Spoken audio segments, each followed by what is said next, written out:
Our technology should be as ubiquitous as a drill in every dental operatory in this country and around the world. Welcome to Biz Stories Shared, where storytellers share their inspiration, motivation, some disappointments, and how they applied the lessons that led them to success. Stories are gifts. Listen as these gifts are shared. Now, here is your host, Charlotte Plott. All right, hello storytellers. This is Charlotte Plott, and I'm thrilled to bring you our guest today, Michael Austin. Michael, are you ready to be a storyteller? Yes, I am. Oh, good. Michael has held key leadership roles in manufacturing and distribution companies in small business and Fortune 500 environments. He also has broad industry experience ranging from sports medical products, lighting location and data distribution, aerospace, and automotive. Products he has engineered and designed include safety of flight components for military and commercial aircraft and the space shuttle. He transitioned an innovative and unique sports medical product from prototype to production and its entry into the marketplace, resulting in injury prevention for thousands of athletes. He is the author of Motivational Model for Sales Engineers and has served on the board of directors of domestic and foreign companies. Currently, Mr. Austin is the CEO of Perio Endoscopy, his third startup. Well, Michael, I've given our listeners just a little summary about you, so would you take a minute to share more personally about you because we want to get to know you better and then give us an overview of your business? Yes, I will. Thank you very much. I'll start by saying that I knew what I wanted to be when I was 10 years old Wow. and I saw a airplane flying into the sky that didn't have propellers on it, and I knew I wanted to know what that was all about. So I decided at a very young age to be an engineer and achieved that goal in the early 70s and became an aircraft engineer. I spent my early career as a sales engineer, meaning I was helping my customers solve their technical problems with the products that I had to offer. After about 20 years in that, I transitioned into smaller companies instead of just large companies and became the president of a small company in Arizona and had a variety of different positions that I held in those companies. Started in California and ended up here in Arizona about 23 years ago. And so I've had a successful journey so far, and I keep moving forward to accomplish new things. I think that's really exciting to hear that you knew what you wanted to do when you were 10 years old. And then you just kept working towards that and working towards it and it sounds like you've accomplished what you that little 10-year-old boy wanted to do. So far, That's wonderful. Well, Michael, here at Biz Stories Shared, we start every show with our favorite quote. So, what's your favorite quote, and how do you apply this to your everyday thinking? I actually have three favorite quotes, and they're all from Winston Churchill. Uh, Ah, and they inspire me in different ways at different times. But one of them was never, never, never give up. uh The second is if you're going through hell, keep going. huh. That has been requoted in different ways in music and other things, so it's taken on a life of its own. And the third is success is the ability to go from failure to failure without losing your enthusiasm. And I think those are life lessons for all of us, but it also is a reminder that whatever I face in my career are small challenges compared to what Winston Churchill experienced for me to remember those quotes in that way. Yes, that's for sure. He did experience a lot of a lot of hardships, and he did give us a lot of inspiration. And so, how would you want the storyteller listeners to apply these quotes to their journey? The first one of never, never give up. If you want something and you believe in something, don't give up. It doesn't matter what other people say or other people think. It's what you believe. It's your dream, and you should follow it. And you should get the right team together to help you follow that. But there's no sense in giving up. You may have to change directions, but um, on your dreams and efforts. And not everything is smooth sailing. Sometimes it's going to feel like you're going through hell, but you just got to keep going because you will get through it. You'll get to the other side. Some people are overly impacted by interruptions and what they perceive as a failure. But the failure is the lack of success at that moment. So I believe that if you look at failures as a lack of success, it is a moment in time, and you should continue to press forward towards your goal and your final success. So you just keep at it. Just keep at it. And so, one of the questions that I was going to ask you is about a failure. If you had any failures in your career, that maybe it wasn't a big failure, but you just didn't get the results that you wanted. Can you tell us that story? And most importantly, the lessons that you learned.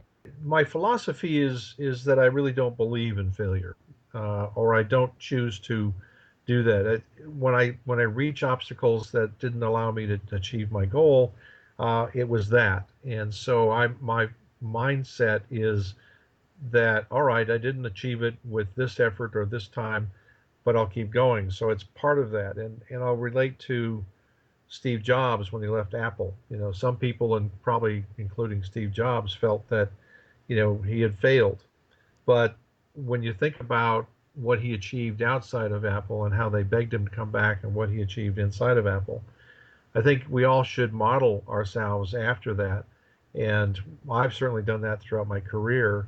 So I don't have this logbook of failures. I have this memory of how to keep moving forward and how to keep achieving the goal. And because it's just a matter of, if you get an obstacle, it's a matter of, do you go left, right, or over or under to achieve. That does make sense. And a word that I've heard recently a lot to describe that is that you just pivot. You just go in a Yes, different direction, and that takes you over and under and around and through.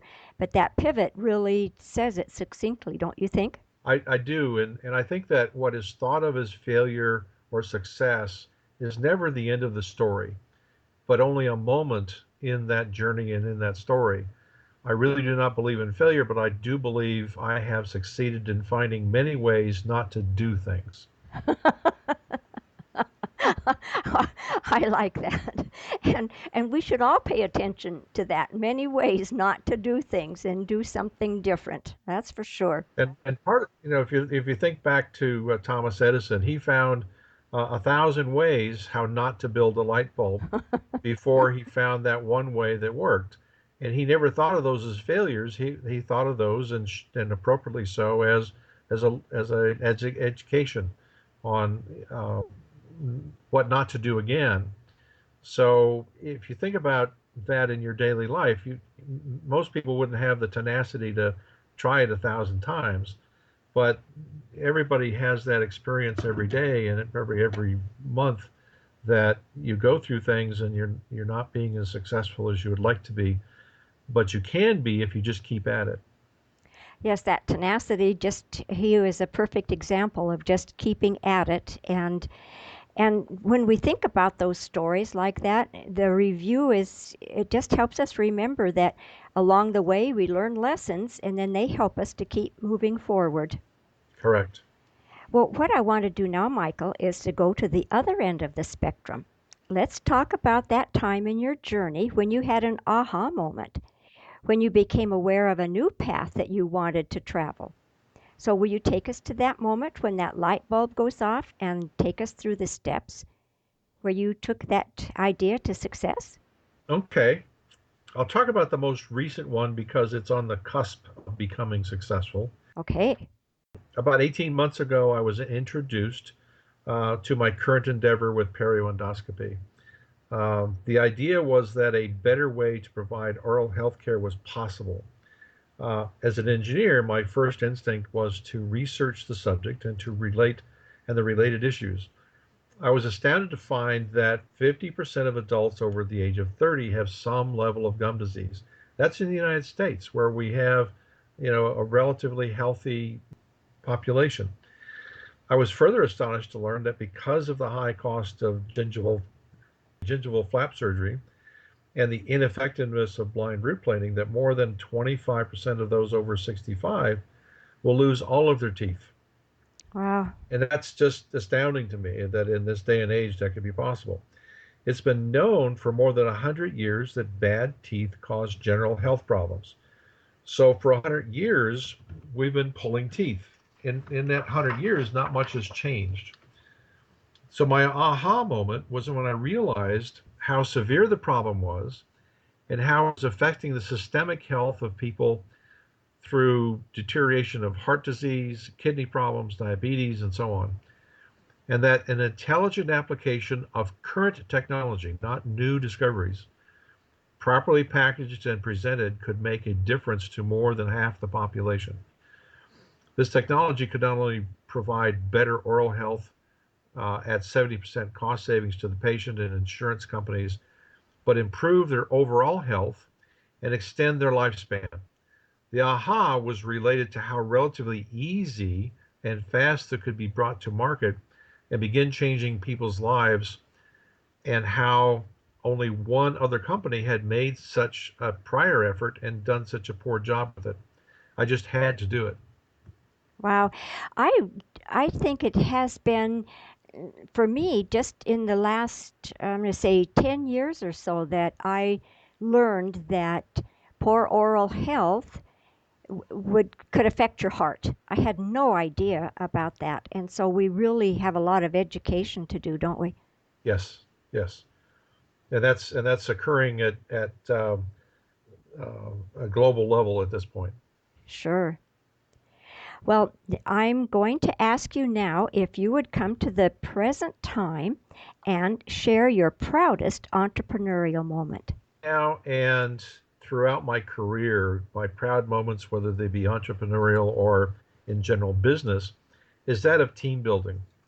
You build a team of smart, dedicated people to help execute the mission, to see these people have the same aha moment, Hmm. and for them to get excited about positive change. In my previous startups and in general business, I found that my proudest moments were when I would take an employee or somebody from the outside, typically an employee who was already in the company, and advance them in their situation and see them stretch and expand their skill sets and see them blossom and have an even stronger positive impact on the organization and for their own self-esteem. It's a very rewarding and proud moment to be able to give those people that opportunity. And they do it themselves. I don't get credit for anything but placing them in that position for them to excel. But that has to be very rewarding for you to see them blossom like that. And people need to hear stories like yours and how you are helping people grow and make your business and their career a success. So, can you tell us one thing that is really exciting you in your business right now? Bringing the technology into wide use to improve oral health at a lower cost and having a secondary benefit of improving systemic health is very exciting. This is not a new high demand game or phone or application or any number of high tech gadgets that will fade into oblivion in months or years. This is a technology that can fundamentally improve the health of almost everyone. The connection of oral health to systemic health and longevity is so important that at the March 2015 Global Conference of the World Health Organization in Tokyo, the WHO prepared a declaration stating that the world needed to improve oral health care because of its connection to systemic health and longevity. This improvement in non communicable diseases and care of those can affect world health in a positive way. Wow. So it's gotten global recognition by the World Health Organization. And so the timing of what we're doing is consistent with what they're asking the world to do. That is really powerful that a meeting like that could have that broad a reach, and so it just shows the importance of what you're doing. Thank you. Well, Michael, what's the best business advice that you've ever received? The best business advice I ever got was from the president of the Global Atmospherics, the lightning location business, Patrick Zumbush, in Tucson, and it has to do with you can only take a finite number of tasks and set deadlines um, and be successful at it. It is not unusual for a business to discover partway through a business cycle that something new and incredible has been, found that they must work on. When we did that in my tenure there, we said we've got to work on this new thing.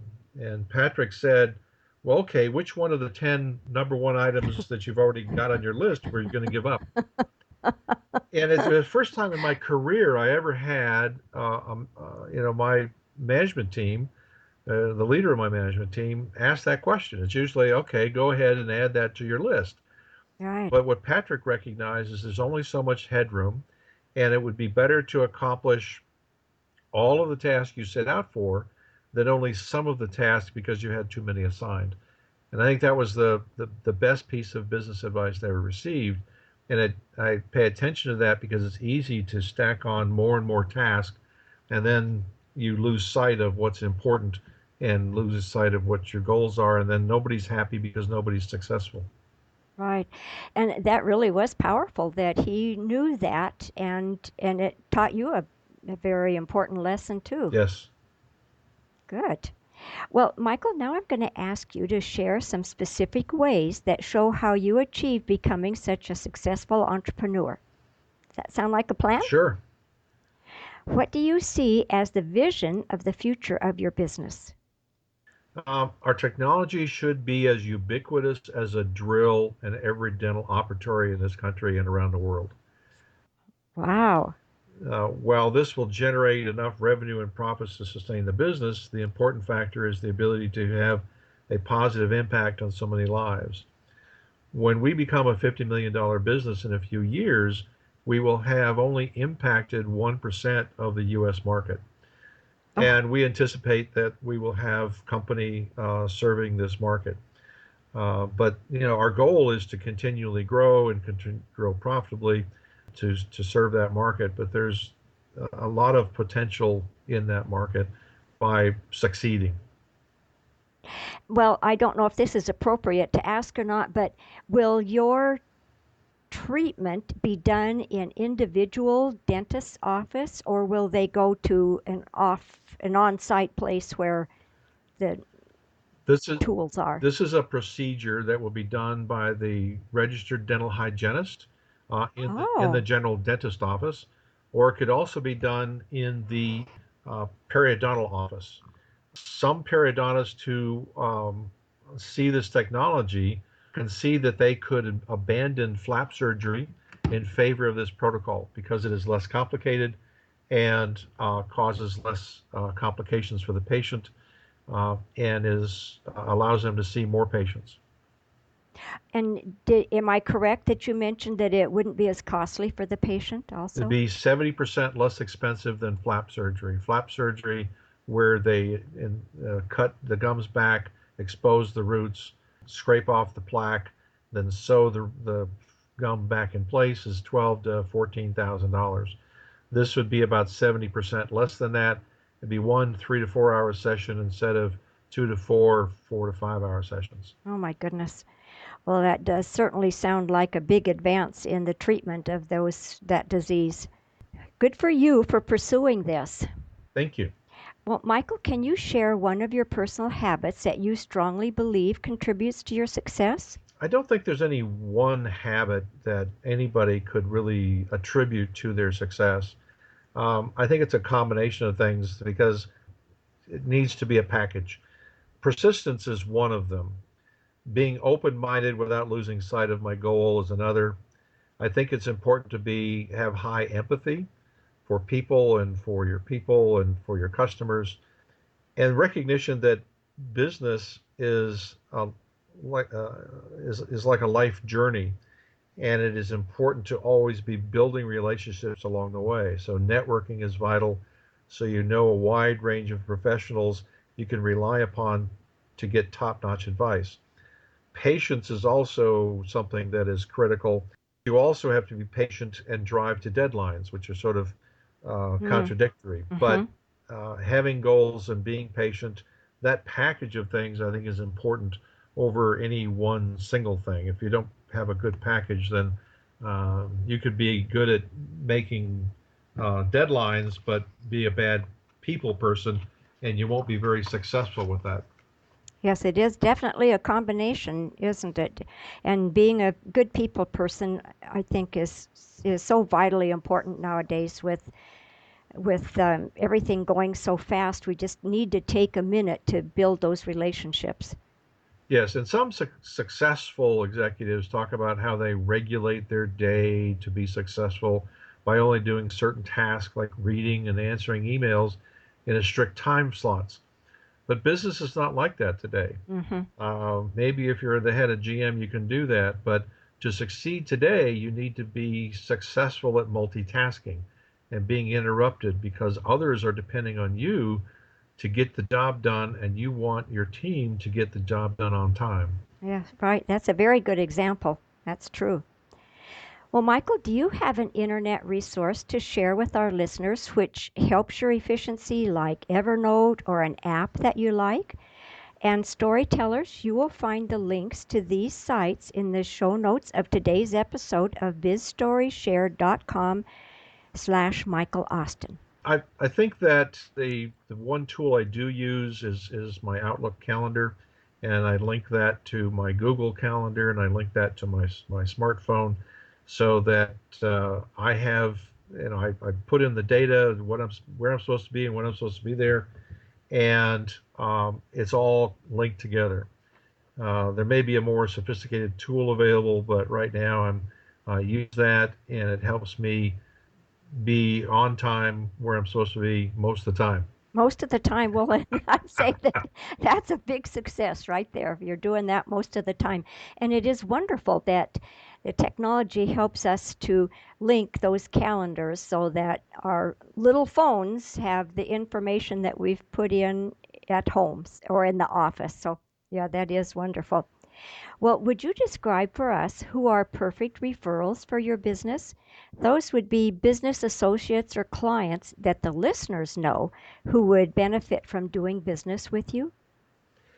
Yes, a lot of dentists recognize the limitations of the protocols they learned in college, but they do not have access to better solutions Mm-hmm. because it has to wait for somebody like me to come along and introduce those. We surveyed 40,000 dentists, Oh, and my. 92% of the respondents that we surveyed recognized the value of our technology and the protocol that we would introduce. 86% of those were interested in purchasing when we come to market. Most dentists do not like having annuity patients. Let me explain an annuity patient. An annuity Okay. patient is one who comes in, they do a procedure. 2 years later, they come back to do the same procedure. 2 years later, they come back to the same procedure because it is just maintenance Oh, and it's not resolving the issue. sure. So, most dentists don't like that. There are some who like annuity patients, but fortunately, they're the minority. So our goal is to eliminate those annuities so that when the patient presents themselves, their condition can be resolved painlessly and inexpensively. Oh, that's So, most dentists are not happy with the results of blind root planing because it's not very effective and is performed every 2 years. So they truly want to improve the long-term health of their patients. So basically, the 200,000 registered dental hygienists and the 150,000 dentists in the country would be our referrals. as we move forward. That's a big audience that you've got there, and I know that they are just going to be delighted when you come to market and have that product for them. Is there a foreseeable future for that? Time-wise, we are on the cusp of Oh, good. funding, and so I would think that within at the outside it'll be 2 years. On the inside, it'll be a year. All right, Michael, if you could recommend just one book to our listeners, what would it be? I would recommend the Lean Startup by Eric Ries, Ries. He does an excellent job of identifying how startup and continually improving your product can gain wider market acceptance faster. And I recently read this book and changed some of the philosophy on how we were moving forward with our system design. Our original plan was we would design it and build it and then present it to market with a smaller amount of customer feedback.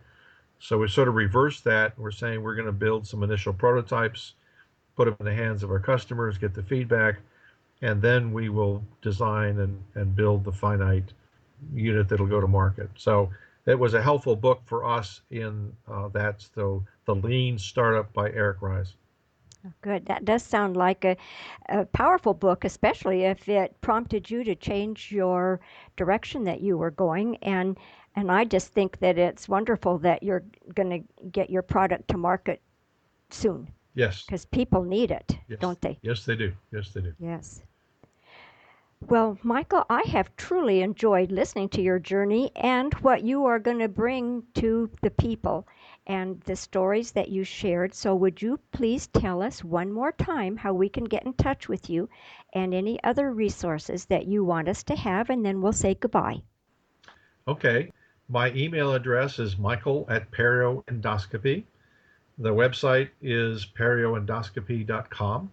And so I can be reached that way. All right. Thank you again, and we look forward to seeing you in the dentist's office soon. Charlotte, it's been a pleasure talking with you tonight. Thank you for your time. Goodbye. Give the storyteller some love. Go to bizstorieshared.com, click on the iTunes button, and give a 5-star review. Thanks.